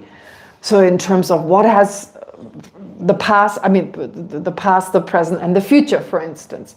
And here specifically mentioning impermanent phenomena, but not excluding also realizing the emptiness of permanent phenomena. Okay, so why is it impermanent phenomena? Why are we so interested in them? Well, why is the focus oftentimes, not just in this context, but oftentimes the focus is more on impermanent phenomena? Why is that? It's not on permanent phenomena much. No, body, mind, suffering, people, all of them are impermanent. Yes, so quite important. Why? If we can change the causes and conditions that lead to something, then maybe our situation could improve. But if we don't understand what the causes and conditions are to the situations that we want to change, okay. I was reflecting on this topic of injustice. We have this idea of injustice. Right. But to see the injustice, we can go back many generations about where the causes of an injustice lays. Right. But okay. only when I understand what the real cause of an injustice is, can I kind of influence it. Often when we think in normal day life, we want to change something, but we don't even know where to start. Okay, I understand. So Rika, let me just repeat it. So Rika is saying, well, for instance, when we talk about injustices, in order to really remove the injustice, we need to understand the causes and conditions. Only then can I make changes, for instance. Yes. So, okay, that doesn't deal with the results yet, but in a way it is connected. But actually, what about impermanent phenomena? We're not attached to permanent phenomena. I mean, usually our attachments, I mean, Thomas mentions other people, the body. We're not angry with permanent things. I'm so angry with the absence of the elephant on my table. I mean, sometimes I may get, absence of cappuccino on my table. But I'm not actually angry with the absence of cappuccino on my table. I'm upset with the person who, forgot to get that cappuccino and put it right there, for instance. Therefore, like something permanent, we're not attached to it. We're not angry with it. We don't envy it. Oh, I'm so jealous of emptiness. No, it's like, no way. What else? Our views are mainly focused on impermanent things. Mainly. Okay, the cessation of suffering. Okay, so we do have attachment and so forth. Yeah, so maybe to a certain degree, indirectly we can also be. But mainly our lives revolve around impermanent things. The sense objects in particular, but also other impermanent things. That's that. but then of course also causes and conditions. I mean, when we talk about dependent arising, we don't use the word dependent existence. Ever noticed? What is the Tibetan word? Like, what is the word for dependent arising? It's arising, right? We're not saying this phone, excuse me, this phone exists in dependence. It has arisen in dependence. So there's already the emphasis on the cause. And, and of course, of the three types of dependence, it's causes and conditions. They give rise to something, while the parts of something don't give rise of something. They exist with it at the same time. Therefore, in that context, dependent arising can also be interpreted as meaning dependent existence. But just to point it out, there is emphasis on how does something come into existence.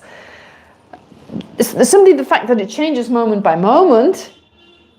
In every moment, right, something comes into existence, it goes out of existence. So that helps us to understand that continuum of like earlier moments giving rise to later moments. I mean, just understanding impermanence is already so helpful to understanding emptiness. So I'm not disagreeing with what Rika said, but I'm adding something to that. What I'd like to add is we look at cause, past, present, and future as separately. But actually, they're pretty much happening together, if you like. In the sense that myself, I consist of many, many sub-moments, endless sub-moments, right? Sub-moments in time. And each former moment is the cause of the next moment, which in turn is the is the result. So let's say, like, thinking of myself, and this is getting complicated with the numbers. First moment, second moment, third moment, fourth moment. Just think of these moments. So the first moment is the cause of my second moment. But the first moment is also the result of a previous moment. The second moment is the cause of the third moment, but the result of the former moment. But even that second moment, again, can be subdivided into former, middling, and later moment. So in that way, even though we think of causes, and that's not wrong to think of causes, something way back from the past, and future, something that's not yet there, but even just within a continuum, everything is constantly changing. So in relation to one thing, it's a cause. In relation to something else, it's an effect. In relation to something, again, other different, it's the present moment. Yeah? So it just depends. Therefore, it helps us to better understand, look at something from different perspective. I'm right now a result of my past. But I'm also the present I, and I'm the cause of the future. You could also think of me like from a point of view of being the present moment, from the point of view of being a result, and from the point of view of being a cause. I'm all three. I'm a cause, I'm an effect, and I'm the present moment. Yeah, so you have the three types of emptiness. The emptiness of the cause of something, the emptiness of the thing itself, and the result of that thing. So you see how important all that is. And again, as Rika was saying, of course, the causes and conditions that give rise to the present moment, they lack inherent existence. Therefore, the present moment lacks inherent existence, and what it gives rise to lacks inherent existence. Looking at it from like a coarser perspective, but taking it down to a subtle, every moment, everything is constantly changing, never remains the same. It's a cause from that perspective. It's the thing that is there right now from another perspective. It's the result of something else from that perspective. And again, it's just looking at the same thing from different angles and understanding whichever way I look, it lacks inherent existence. So can you see how that's also a way to, and still it exists. It lacks inherent existence and therefore it exists. It lacks inherent existence and therefore it can be a cause and it can be a result. It can be all of these things. And nothing would be possible if it existed inherently. So it makes sense to understand how this world is possible, how things influence each other, how everything is interdependent, how things react because of causes and conditions coming together and change and so forth, only because they lack inherent existence. They function. A function is only possible if there's change. And a change only comes about if there are other phenomena that assist in that change. A thing in itself cannot cause itself. So going back to something existing from its own side or intrinsically, it wouldn't need anything else to be. So even hypothetically, if it did exist that way, it certainly couldn't change, because change is only possible if something other than itself affects the change. Right? Anyway, long story. Okay, hopefully I've answered that. Did I? No. I'm not sure, like, why do you need a first and third door? Why not just look at the emptiness of impermanent phenomena? No. It's not saying you need at all times, absolutely necessary, but it's helpful. You see, emptiness, when you read, for instance, Fundamental Wisdom by Arya Nagarjuna, he looks at emptiness from so many different perspectives. Oftentimes we're stuck with the same object. Eye, body, table, right? A few things we are stuck with. But we should look at activities. We should look at every situation in life, cause, and you know, how things come into existence, a continuum of things. When you go through the different chapters of Fundamental Wisdom, it is so many different topics, causes and conditions, and then past, present, and future, and essence, and so on. So many different parts. So it's not saying you always need to meditate on the three doors, but the three doors are also helpful in terms of looking at something from the point of view of cause, result, or its cause, the thing itself, and the result. But am I saying that every meditation or reflection on emptiness should include these three? Oh, no. It just happened to be mentioned here. And again, Lama Tsongkhapa just talks about something that has not yet arisen, something that has not perfectly arisen, and something that has ceased. So some commentators, and I'm just listening to different teachings or going through my own notes from the teachings I received in the past. And so one commentator who's explained it really beautifully, and whose whole comment is very, very good, mentioned this, and I thought, oh, this is good. That makes sense. I didn't go into a lot of detailed explanation because otherwise I go off topic too much. But I thought, yes, I'll mention that. That's good. It makes sense to me. There may be other interpretations of this passage. That's why I mentioned some interpret it this way. Yeah.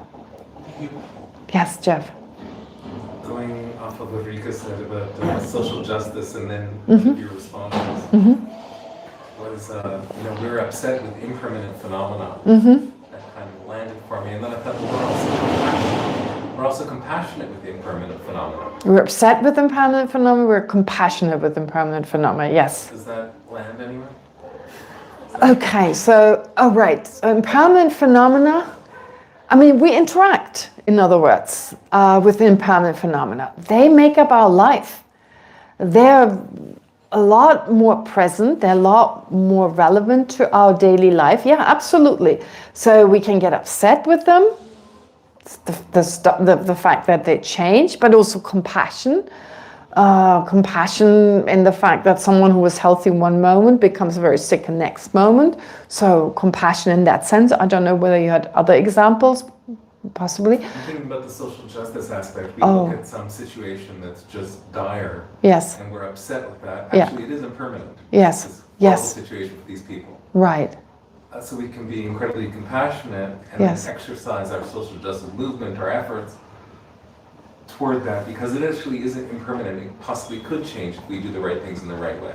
Right, that's true. So going back to, social injustice. Interesting, in every term that comes up. I remember last year, there was also someone, I forget his name now, remember? He talked a lot about social injustice. He had actually lived in Tibet for like 6 or 7 years and studied there, really impressive. He called himself Amdo. Andrew, right? His name was Andrew Amdo, I think, in his WhatsApp group. But yeah, he was also really like into it and made very similar points that you made. I mean, important points. And I think it's very important that this is mentioned, because this is all theory here, and then there's so much stuff around us happening. And so how do you practice compassion and so forth? How do you deal with this situation, practice compassion, and possibly try to influence it? I agree, this is very true. And it's helpful to deal with it on a personal level by understanding its impermanence, the causes and conditions, as you could mentioned. So sometimes it seems so solid and so unchanging. Well, first of all, there are causes and conditions, they give rise to it. It helps in our understanding. But then it's also changing all the time.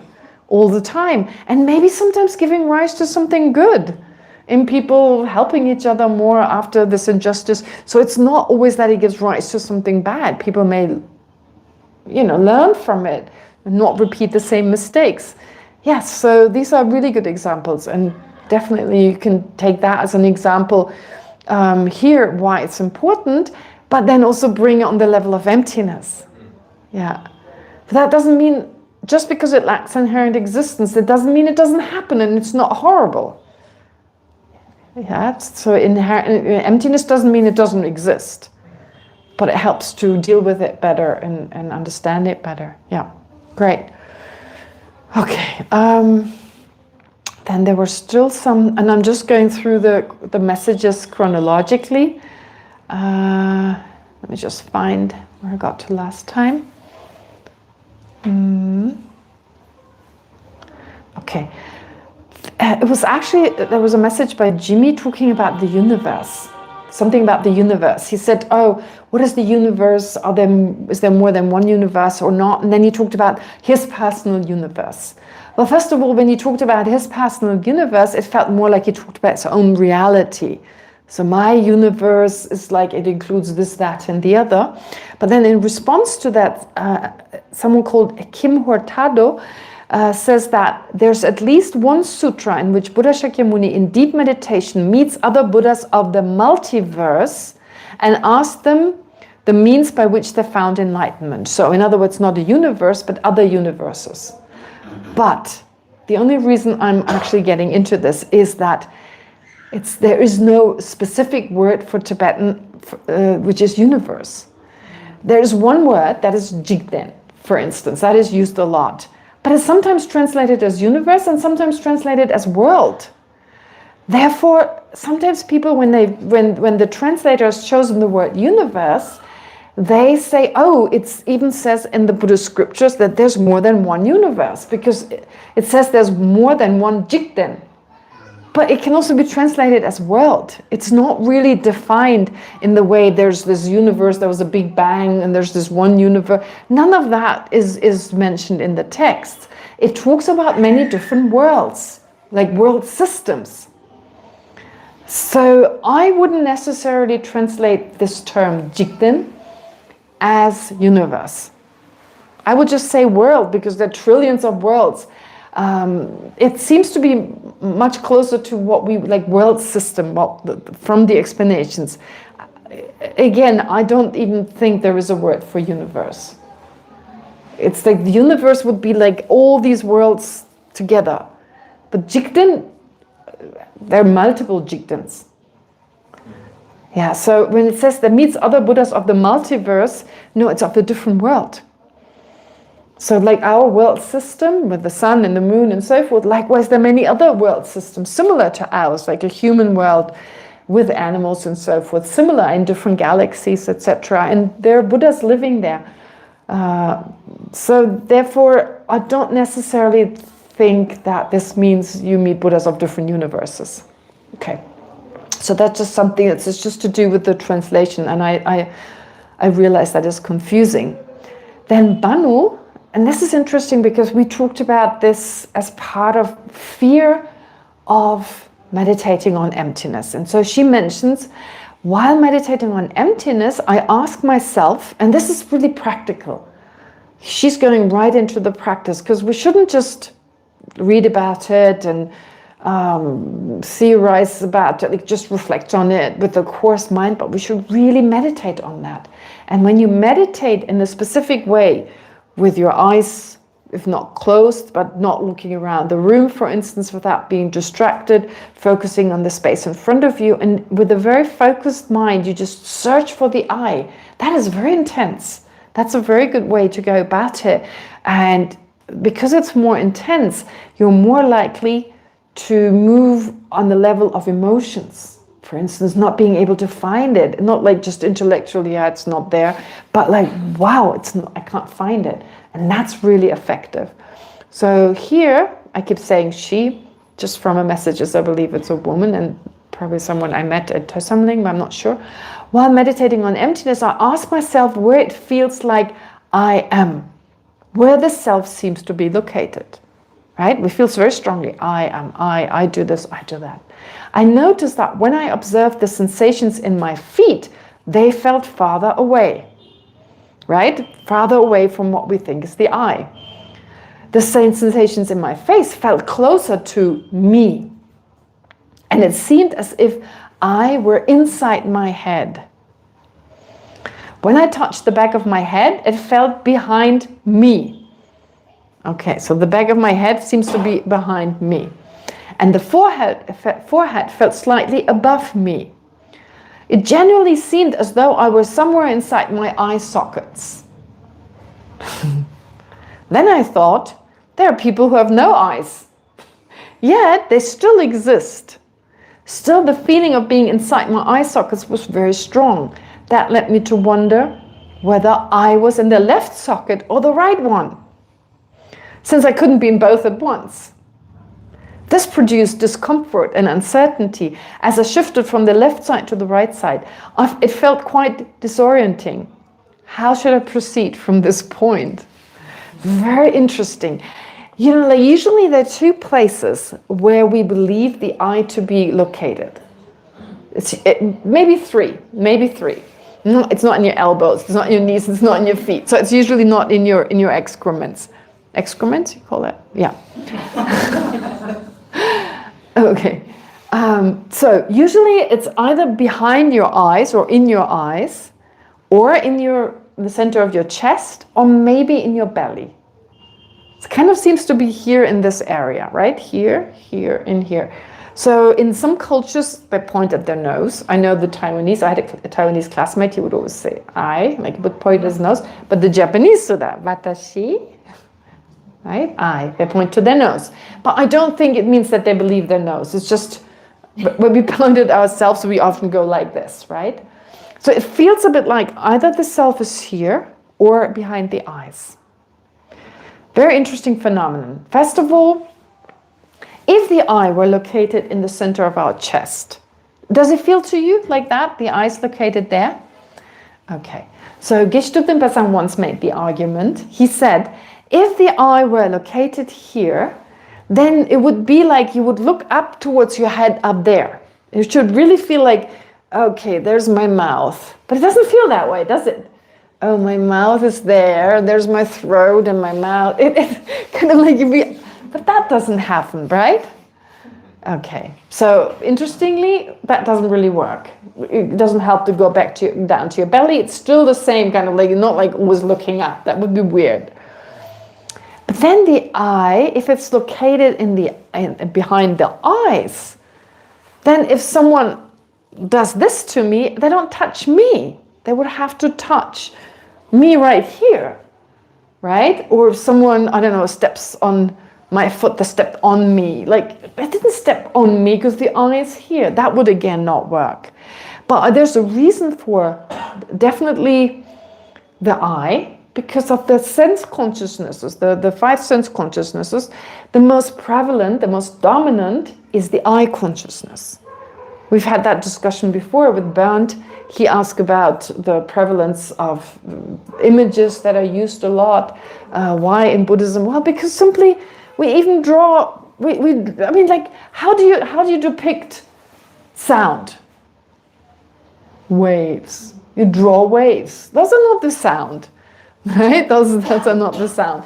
But we can only depict visual objects. And so it's difficult. I mean, we can, of course, also produce certain sounds. But yeah, it's basically the point is that our eye consciousness is most prevalent, it's most dominant, which is why it makes sense that we look out, we react with the world based on what we see, not on what we hear as much, or on what we smell, for that matter. Smell has, but a blind person, of course, is very different. For a blind person, their reality must be quite different. So anyway, it's disorienting and it's scary, possibly, because that's a good thing. I mean, for the first time, or maybe not for the first time in her case, but anyway, I mean, this is definitely a very intense meditation, and it's good. I mean, it can be explained why it was the eyes. But again, if you look further, which eye, and then you don't find it, yeah, it can be uncomfortable, as in like, ooh, it's not there. And then meditating on my breath, I realized that I often lose focus and start following distracting thoughts. So I began telling myself, stay focused. This brought up the same discomfort about which self is operating, the one doing the focusing or the one reminding the mind to stay focused. Right? So she's meditating, there's a focused mind, and when that gets distracted, there's this thought like, oh, don't do that. So which one is the I? Well, it's just different minds, two different minds, right? The one that focuses is one mind, and the one that is saying, keep focused, is another mind. We label I on the basis of these minds, but in actuality, in the case of the eyes, the sense the eye is in the eye. Sorry, the I is in the eyes. That was the I consciousness, on the basis of the I consciousness labeling I. In the case of the meditating mind, it's on the basis of a mental consciousness, one that's focused, and another one that is trying to, kind of checking on the first one and reminding the first one to stay focused, just two different minds. And I felt that the inner voice saying stay focused was interrupting the concentration. Yeah, if that's just a tiny moment, that's okay, right? It's kind of like when you're on the road and you're just losing, you can like go back, you be slowly distracted, you need to stir back, but that's a good thing. So it's just that short moment that you pay attention to just turning around the steering wheel, and then again you get back into the balance. You see what I'm saying? Like you're going this way, so you do have to go in the other direction, which seems counterproductive actually, because you want to go straight, but you just need to make the adjustment and then continue to go straight. So don't have a mind that constantly goes stay focused, because then you won't be focused. Just make that work when you feel focus is gone. Only then gently bring it back. So it shouldn't be like a loud voice or a loud mental consciousness that distracts you, but just subtle back. Okay. Yeah, so there is a moment of concentration gone. If I keep checking whether I'm focused, my mind moves away from the subtle sensation. How should I navigate these issues? They're less in the beginning. Yeah, they're the issues with like the self. What is the self? I guess just continue doing it is the best, and it'll become subtler. Okay. Can I fit in one more? Okay, all right. Okay, so Bernd, he says, what does it mean to be authentic? Authentic, right? He wonders whether the term implies some kind of intrinsic or self-existing identity. Authentic seems to be more real than the non-authentic, yeah.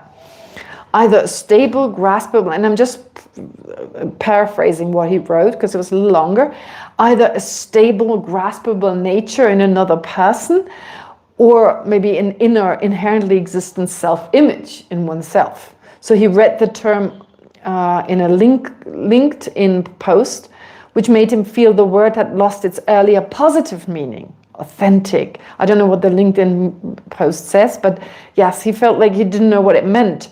Whether there's a way to understand authentic does not rely on, is there a way to understand authentic that does not rely on ignorance or intrinsic existence? And then Tomer, he says that for him, authenticity is not specifically Buddhist, not a specifically Buddhist concept, but an experiential one. He understands it as acting in the world while being aware of his emotional states and needs, giving them space and not disconnecting from them. I hope I paraphrase it correctly. So for example, recognizing and feeling sadness or anger when they arise, even if he does not act on the anger. He feels not authentic when he behaves without being connected to his actual emotions and needs. And looking at the comments, the hearts and the thumb ups in the group, it seems people felt the same way. Okay, so I thought that was interesting because we don't discuss authentic. What does it mean to be authentic? An authentic teaching or an authentic teacher. In that context it is used. But what does it mean? So I believe in everyday usage, authentic doesn't imply something inherently existing or like a fixed kind of autonomous self, but it simply means being honest, not pretending, and letting our behavior align with our actual intentions, our emotions and our values. Being authentic, I think, is just being truthful. Saying something is authentic basically means the outer expression matches the inner experience. And I think that's why it's beautiful. To be authentic is, being truthful, with the outer expression matching your inner experience.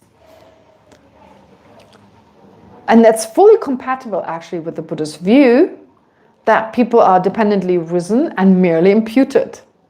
It's totally, it's not like about authentic, like an intrinsic, no, it's just being honest in that way. So in response to Tome, the answer highlights that authenticity can also refer to being aware of our emotions, giving them space, and acting with mindfulness rather than suppression or performance.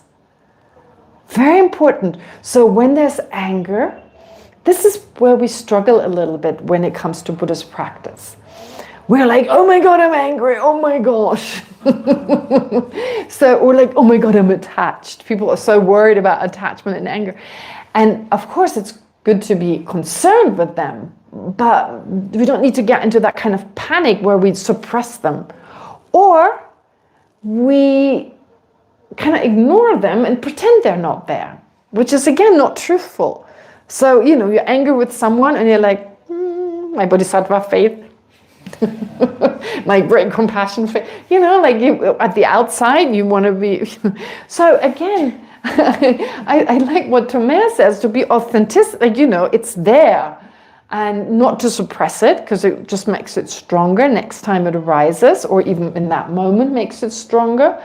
And on the other hand, not pretending it's not there. Oh, I'm a Buddhist, I should pretend I'm really always kind and sweet. No, that is just lying. So therefore, I think recognizing anger or sadness doesn't mean following them. It doesn't mean to give in to them. So it doesn't mean to suppress them, but it also doesn't mean, okay, especially with anger. Sadness usually just goes away on its own and you can't suppress it anyway. So especially grieving, for instance, is an important process to overcome the loss of someone. But in particular with anger, we don't need to follow it. But feeling inauthentic usually reflects, doesn't mean following them, but it means being present with what is arising. So becoming aware of it, learning from it as well. We can just focus on the anger and get to know it better. How does it exaggerate? What does it do? In order to really work with it effectively, it is important to get to know it better. And that doesn't mean we have to now go out of our room and beat someone up out of this anger, but just be with that anger and watch it. But to be inauthentic usually reflects a disconnect between, our internal state and our outward behavior, which is a problem, but not the existence of a solid self. So therefore, actually, I believe authenticity is very Buddhist friendly, if you want. It's really in accordance with Buddhism. The meaning of authenticity is being aware, honest, and in the moment without pretending or fabricating an identity.